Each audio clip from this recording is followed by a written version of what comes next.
Iblis bersumpah di hadapan Allah untuk sesatkan semua anak Adam. Kemudian Iblis tambah di belakang daripada ayatnya menunjukkan keilmuan dia.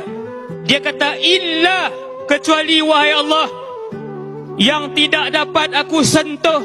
Ingat tuan-tuan, dengar tuan-tuan, aku akan sesatkan seramai-ramai mungkin anak Adam. Hari ini ada 8 bilion manusia, 6 bilion tidak beriman dengan Allah. Hanya 2 bilion yang beriman. Daripada 2 bilion, 1 bilion tidak solat. 1 bilion tidak solat. Belum lagi yang tak tunaikan zakat. Belum lagi yang minum arak. Belum lagi yang tak tutup aurat. Belum lagi yang berzina. Belum lagi yang bermain judi dan sebagainya. Tinggal berapa sahaja daripada 1 bilion? Tinggal hanya berapa ratus juta sahaja. Maka berkata Iblis, kesemuanya akan aku sesat, illa, kecuali wahai Allah, ibadakal mukhlasin, ibadaka minhumul mukhlasin, hamba-hambamu yang ikhlas. Ini syarat dia, ini kuncinya, ini rahsianya. Kecuali mereka-mereka yang ikhlas. Apa itu ikhlas wahai Rasulullah?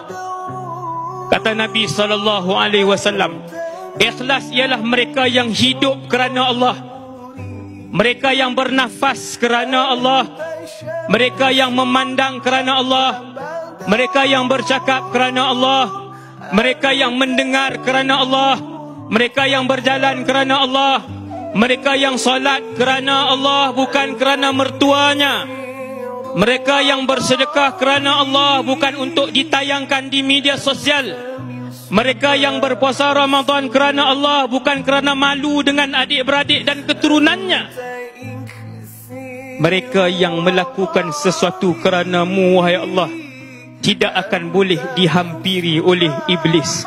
Tetapi malangnya berapa ramai umat Nabi Muhammad yang tiap-tiap kali melakukan kebaikan, mereka melakukan kebaikan dan ibadah bukan kerana Allah.